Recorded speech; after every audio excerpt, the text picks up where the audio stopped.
नमस्कार दोस्तों, स्वागत है आपका सीपी स्मार्ट क्लासेस में। दोस्तों टीजीटी पीजीटी 2021 शिक्षक भर्ती से संबंधित अभ्यर्थियों के लिए ये वीडियो है। तो दोस्तों वीडियो को फटाफट लाइक कीजिए और शेयर कर दीजिए। चैनल पर नए हैं तो चैनल को सब्सक्राइब करना ना भूलें और बेल आइकन दबाना तो बिल्कुल ना भूलें, क्योंकि बेल आइकन दबाने के बाद ही आपको नोटिफिकेशन मिल पाएगा, अदरवाइज आपको नोटिफिकेशन नहीं मिल पाएगा। तो दोस्तों इस वीडियो में हम बात करने वाले हैं कि टीजीटी पीजीटी 2021 की परीक्षा कब होगी। तो देखिए अभी आपको जैसा कि मालूम है, बहुप्रतीक्षित परीक्षाएं जैसे कि जीआईसी प्रवक्ता की परीक्षा है या पीसीएस 2020 की परीक्षा है या फिर आरओ एआरओ की परीक्षा है, इन सब परीक्षाओं की डेट घोषित हो चुकी है। और इन परीक्षाओं की डेट घोषित होने के बाद अभ्यर्थी इनकी तैयारियों में लग चुके हैं। और अगला जो है प्रश्न उठता है, भाई टीजीटी पीजीटी 2021 की परीक्षा कब होगी। और इस बीच में एक और परीक्षा होनी है जो कि पीएनपी करवाएगा, और वो परीक्षा है जूनियर एडेड शिक्षक भर्ती। आप लोग में से बहुत सारे छात्र ऐसे होंगे जिन्होंने जूनियर एडेड शिक्षक भर्ती में भरा होगा, टीजीटी पीजीटी में भी अप्लाई किया होगा, जीआईसी प्रवक्ता में भी अप्लाई किया होगा। तो ठीक है, आज हम इसी बारे में बात करेंगे कि आखिर ये परीक्षा कब होगी, टीजीटी पीजीटी की परीक्षा कब होगी। और कुछ और मैटर है जिसके पे हम डिस्कस करेंगे कि तैयारी कैसे की जाए, ऑनलाइन की जाए या ऑफलाइन की जाए, प्रैक्टिस सेट सॉल्व किए जाए या सॉल्व पेपर सॉल्व किए जाए, टाइम मैनेजमेंट कैसा रखा जाए, कितने टाइम पढ़ा जाए और किस तरह से बाकी सारी चीज़ें की जाए। तो सब मिला के हमारा उद्देश्य है केवल इस परीक्षा में सफलता लेना और अध्यापक बनना। इस परीक्षा के माध्यम से आपका विषय कोई भी हो, सबके लिए कॉमन वीडियो है, क्योंकि सभी को तैयारी किस तरह से करनी है उसके बारे में एक जनरल गाइडेंस दिया जाएगा यहाँ पे। तो सबसे पहले यही बात की जाती है तैयारी किस तरह से की जाए। देखिए तैयारी करने के सबके अपने अलग अलग तरीके हैं, और मैंने एक वीडियो पहले ही बनाया था जिसमें मैंने ये बताया था कि कितने घंटे पढ़ना है, कितने घंटे नहीं पढ़ना है। उसका कोई थंब रूल नहीं होता है। थंब रूल मतलब कोई भी ऐसा पक्का नियम नहीं होता है कि कोई 10 घंटा पढ़ेगा, कोई 8 घंटा पढ़ेगा, कोई 6 घंटा पढ़ेगा। तो उसी तरह से तैयारी कैसे की जाए इसका भी कोई फिक्स रूल नहीं है। तो अब तैयारी ऑनलाइन की जाए या ऑफलाइन की जाए, ऑनलाइन ऑफलाइन यहाँ मेरा कोचिंग संस्थान से मतलब नहीं है, क्योंकि कोचिंग संस्थान ऑफलाइन तो चल ही नहीं रहे हैं इसमें कोरोना की वजह से। और कुछ बड़ी बड़ी कोचिंग संस्थान जिसमें आपने प्रवेश लिया हुआ है, काफ़ी ज़्यादा फीस जमा की है, वो ऑनलाइन क्लासेस भी नहीं चला रही हैं। क्यों नहीं चला रही हैं भाई ऑनलाइन क्लासेस? क्योंकि ऑनलाइन क्लासेस उनके बड़े बड़े इंस्टीट्यूट हैं जहाँ पे टीचर्स जाते हैं और वहाँ पे रिकॉर्डिंग होती है, और इसलिए वो क्लासेस नहीं चल रही हैं। और जब रिकॉर्डिंग नहीं हो पा रही है तो क्लासेस भी नहीं चल रही हैं। तो ऑनलाइन भी बंद है, ऑफलाइन भी बंद है। लेकिन हमारा एक छोटा सा कोचिंग संस्थान है जिसमें हम टीजीटी पीजीटी की कई विषयों की तैयारी करवा रहे हैं। हमारे टीचर वाइट बोर्ड पे पढ़ाते हैं, अपने घर से पढ़ाते हैं, और हमारे यहाँ एक दिन भी क्लास बंद नहीं हुई। इस पूरे लॉकडाउन में भी क्लास चल रही है। तो खैर यहाँ पे कोचिंग की तो हम बात ही नहीं कर रहे हैं कि ऑनलाइन हो या ऑफलाइन हो, हम तो बात कर रहे हैं कि ऑनलाइन ऑफलाइन मोड की बात कर रहे हैं। यहाँ पे ऑनलाइन का मतलब हमारा ये है कि मोबाइल एप्लीकेशन के माध्यम से पढ़ना, यूट्यूब के माध्यम से पढ़ना, फेसबुक के माध्यम से पढ़ना और टेलीग्राम ग्रुप के माध्यम से पढ़ना, इसको हम ऑनलाइन बोल रहे हैं। और ऑफलाइन हमारा कहने का अभिप्राय ये है कि ऑफलाइन की टेक्स्ट बुक से पढ़ाई करना, कॉपी पर लिख कर पढ़ना, याद करना, ये चीज़ें हैं। तो यहाँ पे सबसे बड़ा देखिए, यहाँ इस गैप को किसी भी तरह से पूरा नहीं किया जा सकता, दोनों ज़रूरी हैं। ऑफलाइन आप छोड़ नहीं सकते। अगर आप ऑफलाइन छोड़ देंगे तो आप स्टूडेंट रह ही नहीं जाएंगे। टेक्स्ट बुक जिसने नहीं पढ़ी वो स्टूडेंट है ही नहीं।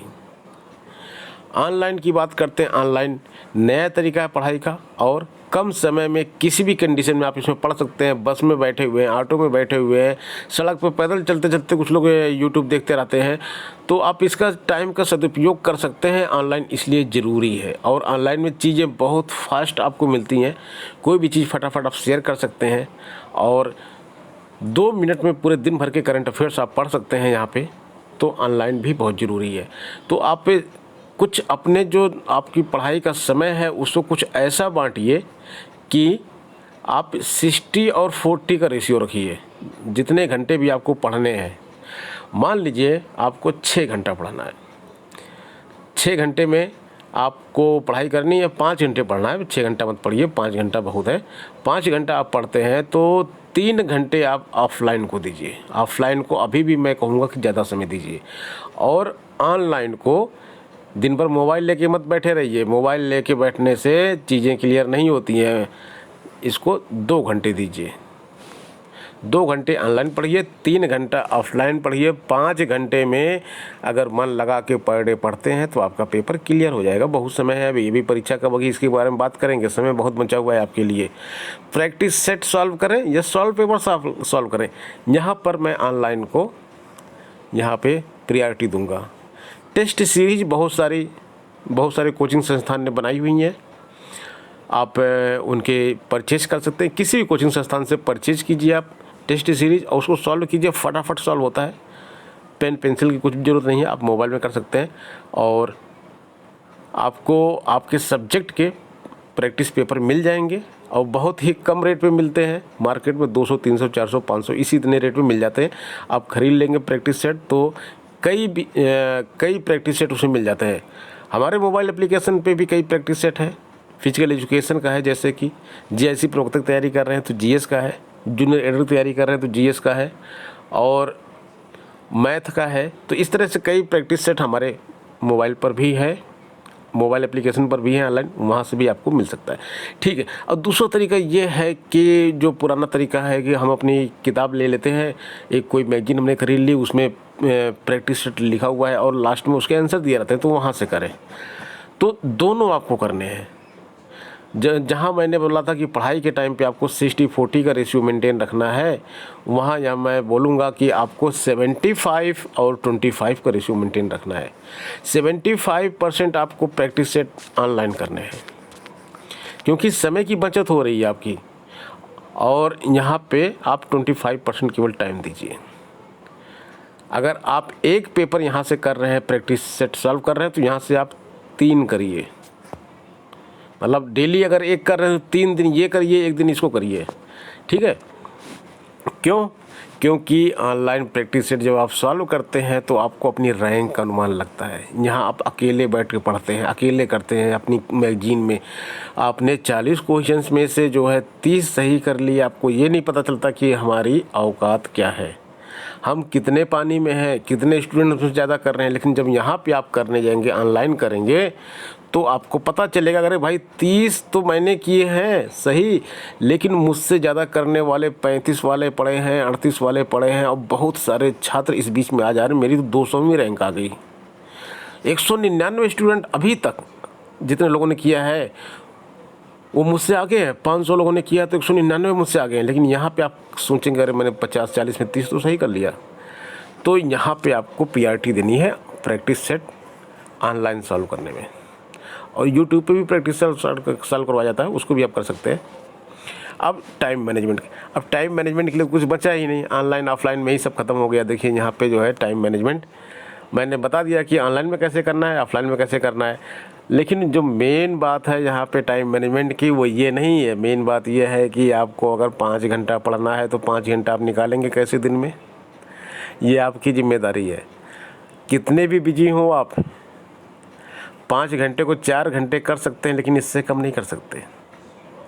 आइडियल तो 5 घंटा ही है, लेकिन आपकी मजबूरी है तो आप 4 घंटे पढ़िए, लेकिन 4 घंटे से कम नहीं। भाई शिक्षक बनना चाहते हैं आप, 150-200 वैकेंसी आई हुई है, 70,000 फॉर्म पड़े हुए हैं, कैसे बनेंगे शिक्षक? 70,000 में से 150-200 किसी पोस्ट की है और 70,000 लोग कंपटीशन में, तो सबको पछाड़ना है ना, रैंकिंग टॉप पे आना है ना आपको, तभी तो सिलेक्शन होगा आपका। इंटरव्यू तो है नहीं, और पैसे वैसे कोई खेल भी नहीं है इस बार इसमें। पहले इंटरव्यू होता था, कुछ पैसा वैसा चल जाता था, जो समर्थ लोग होते थे पैसा देते थे और नौकरी पा जाते थे। तो वो सारी चीज़ें तो है नहीं यहाँ पे। तो करना क्या है आपको बस मेहनत करनी है, तो मेहनत कीजिए। 5 घंटे का टाइम आप निकालिए, टाइम मैनेजमेंट किसी भी तरह से कीजिए। और पढ़ने का कोई उचित समय नहीं होता, मैंने आपको बोला है, शाम को जिसका मन लगता है शाम को पढ़े, जिसका मन लगता है रात में पढ़ने का रात में पढ़े, जिनका मन करता है दिन में वो दिन में पढ़े, या फिर सुबह भोर में पढ़ने वाले बहुत सारे लोग होते हैं, सुबह 4 बजे उठ के पढ़ते हैं। तो जिसका मन लगता है 4 बजे उठ के पढ़ रहा होता है वो पढ़े। ये टाइम मैनेजमेंट आपको करना है। 5 घंटे निकलने हैं, आधे घंटे करके आप 10 बार निकालेंगे तब भी चलेगा। दिन भर में 30-30 मिनट का टाइम निकालिए, और कभी भी 1.5 घंटे ज़्यादा नहीं पढ़ना है। लोग बोलते रहे मैं 3 घंटा पढ़ा, कुछ नहीं पढ़ा, कद्दू पढ़ा, कुछ आपको दिमाग में गया ही नहीं। 1.5 घंटा मैक्सिमम में 1 घंटा 30 मिनट से ज़्यादा आप बैठ ही नहीं पाएंगे। और बैठेंगे तो बाउंसर निकलेंगे आपकी खोपड़ी से ऊपर, कुछ आपकी समझ में आएगा नहीं। वैसे 40-45 मिनट के बाद एक ब्रेक ले लेना चाहिए। 1.5 घंटा अगर कभी आप बैठे भी हैं 1 घंटा 30 मिनट पढ़ने के लिए, तो इसमें कम से कम 2 ब्रेक आप लीजिएगा, 5-5 और 10-10 मिनट के, ठीक है। और बाकी आइडियल टाइम जो पढ़ने का वो 40 मिनट या 45 मिनट ही होता है एक सिटिंग में, ठीक है। तो तैयारी कैसे करना है इसके बारे में तो भाई डिस्कशन हो गया। अब परीक्षा कब होगी इसके बारे में चर्चा कर लेते हैं। देखिए, जो सूचना मिल रही है चयन आयोग से, वो आपकी परीक्षा अगस्त में मिल रही है। अगस्त में आपकी परीक्षा कभी भी हो सकती है। और जब परीक्षा अगस्त में होगी तो फिर आपके पास समय कितना है? जून में बचे हैं 19 दिन, जुलाई में बचे हैं 31 दिन। अगस्त में परीक्षा कभी भी हो सकती है, तो बच्चा आपके पास कितना? यह हो गया 50 दिन। जीआईसी प्रवक्ता के लिए कल मैंने 100 दिन बोला था ना कि 100 दिन टाइम बचा उनके पास, क्योंकि उनका टाइम आ गया है, डेट फिक्स हो गई है, तो 100 दिन उनके पास बचा हुआ है। आपके पास 50+ दिन बचे हैं। 50 के बाद कितने प्लस इसमें होने हैं, कितने दिन जुड़ने हैं, वो पता नहीं, लेकिन 50 दिन आपके पास हैं। जुलाई में परीक्षा नहीं होने जा रही है, जून है आपके पास, जुलाई है। आज से भी किताब खोलेंगे, आज से भी पढ़ना शुरू करेंगे, तभी 50 दिन बहुत होता है शिक्षक बनने के लिए। अरे शिक्षक ही तो बनना, कोई कलेक्टर थोड़ी ना बनना है। 50 दिन बहुत होता है। पढ़ाई कीजिए, आराम से निकल जाएगा, विश्वास मानिए वो। और कुछ नहीं पढ़े तो घबराइए मत, शुरू कर दीजिए आज से पढ़ना। बाकी इसमें कुछ दिन ऐड होंगे। अब अगस्त में कितने अगस्त तक पेपर जाएगा, 15 अगस्त के बाद होगा या 15 अगस्त के पहले होगा, उसके बारे में अभी कुछ नहीं कह सकता हूँ। जैसे कोई इन्फॉर्मेशन मिलेगी मैं आपके साथ ज़रूर शेयर करूँगा एक ही वीडियो के माध्यम से। और दोस्तों, कुछ लोग ऐसे भी हैं जो बोलते हैं सर मेरा पढ़ाई में मन नहीं लगता, पढ़ने बैठता हूँ तो नींद आने लगती है, किताब खोल के बैठता हूँ अंदर कुछ जाता ही नहीं है, पढ़ने से डर लगता है, लेकिन सरकारी नौकरी चाहिए। भाई सरकारी नौकरी चाहिए तो कुछ ना कुछ करना पड़ेगा, पढ़ाई में मन भी लगाना पड़ेगा। अब मन कैसे लगेगा उसकी बहुत सारी ट्रिक्स होती हैं। मैं आपको अगले नेक्स्ट वीडियो में उन लोगों के बारे में कुछ ट्रिक्स बताऊंगा कि भाई पढ़ाई में मन कैसे लगे। तो चैनल को सब्सक्राइब करना मत भूलें और इसको शेयर कर दें अपने दोस्तों के साथ, जिससे उनको इसके बारे में जानकारी मिल सके। मिलते हैं नेक्स्ट वीडियो में कुछ नई अपडेट्स के साथ। धन्यवाद। बने रहें आप CP स्मार्ट क्लासेस के साथ।